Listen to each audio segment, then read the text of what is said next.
What's the one thing that's stopping you from achieving perfect work-life balance? Ponder over this question and we'll come back to it towards the end of the video.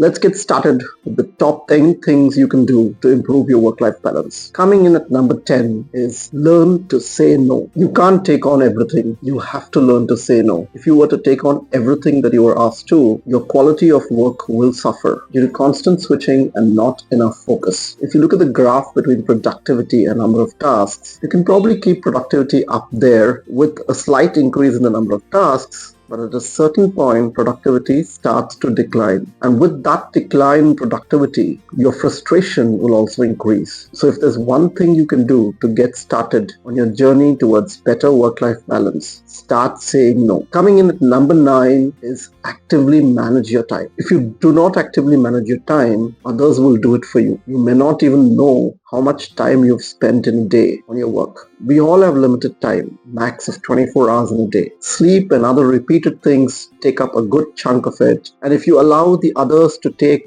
a big part of the rest of the day, you will be left with very little. And you may spend whatever little time is remaining worrying about not having time. One thing that's worked very well for me is scheduling everything on the calendar, including minor or simple things. For example, I even put file tax returns on my calendar, so you don't have to worry about missing anything. So one piece of advice is put everything on your calendar. At number 8, get your priorities right. Remember that everything in life is a trade-off. If you want to grow quickly in your career, you're going to have to trade off your personal life for it. So if you want to do that, ask yourself why. Do you have a good enough reason for it? For example, will it bring you more happiness? Assuming that you have a good enough reason for it, have you recognized that you have to sacrifice balance? It would be great if balance was not affected by speed of growth, and if the graph looked like this, where balance remains constant with faster speed of growth, or if balance were to decline a little bit as you grow faster.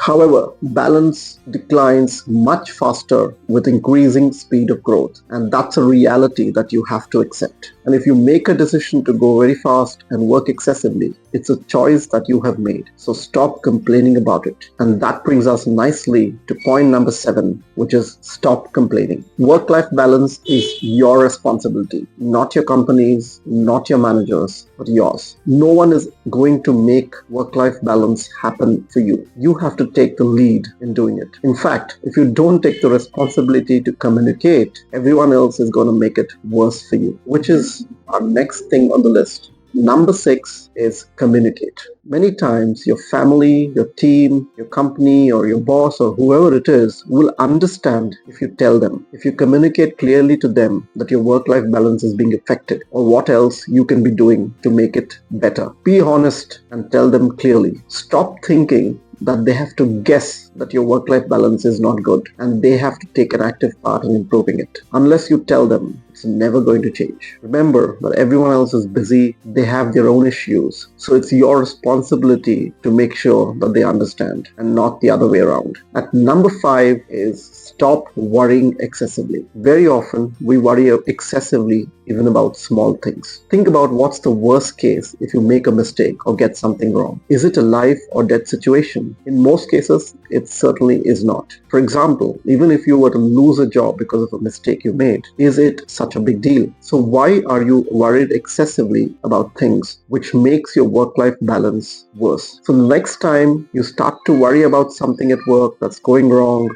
or an email that you receive, just think about it. If it's not a life and death situation, you don't have to worry too much about it. In fact, you'll handle it better and it'll reflect on your work-life balance because your anxiety comes down. At number 4 is find a role that you enjoy. One of the things that really affects our work-life balance is hating our jobs or not really enjoying any part of it. Perhaps you don't like the team or the environment. Perhaps you just don't have the skills for the job, or you just don't like the job at all. And whatever you do in this situation can never improve your work-life balance, because at the end of the day, you're still going to spend a significant amount of your time at work. It's important to consider switching roles, take on a different role in a different organization or a different team, maybe even think about switching careers. What's important to understand and recognize is that by staying in the role of the company or the team that you don't enjoy, you're never going to improve your work-life balance. And if you're staying in your current role, just for growth or money, just remember you can't do it for too long without the balance. So it will not work out well in the end. At number 3 in the list is don't worry about what others think. We worry a lot about what others think of us, of our work, what they will think about us if we say no or are not seen as someone who hustles enough. The fact is, if your happiness is dependent on what other people think or say about you, you've already got it wrong and you'll never achieve work-life balance. Relook at what happiness means to you. You can either worry about what the world thinks about you or get your balance right. You may not really be able to do both. Most of us choose to worry about the former for some reason. Just stop doing it. It'll go a long way to improve your work-life balance. Coming in at number 2 on the list is one of the most underrated things. Take time off. For some reason, most of us hesitate to take time off frequently, even if you have vacations or time off remaining. If you plan ahead of time, which you can, nobody is going to stop you from taking that vacation or taking even a casual day off. One of the reasons could be because we're again chasing quick career growth. We are always running and sprinting, and we worry what happens if we take time off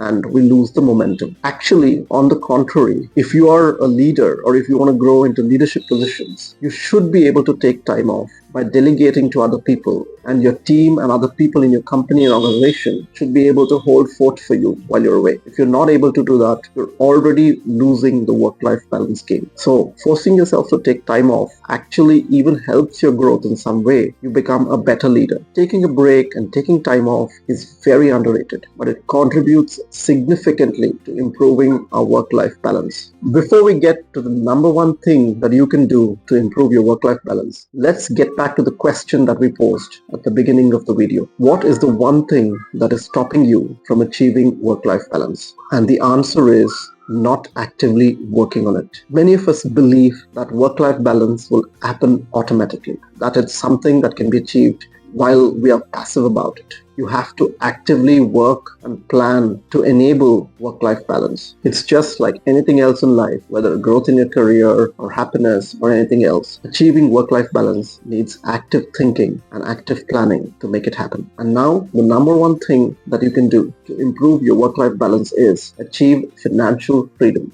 It will mean that you don't need to work in a full-time job or a job that you do not like. It will mean that you have full control of your time. Of course, it requires some sacrifices in the initial days, but believe me, it's absolutely worth it. Some of us chase a lot of money, and in reality, the thing we're chasing is actually freedom, which can only be achieved if you get to financial freedom. Check out these videos where I talk about the 1 number that can speed up your financial freedom significantly and the 6 stages on the path to financial freedom. So what's the one thing that's most affecting your work-life balance? Which of the points that we discussed is your favorite? Let me know in the comments. And if you enjoyed the video and would like to see more, click on the bell icon to subscribe. Thank you.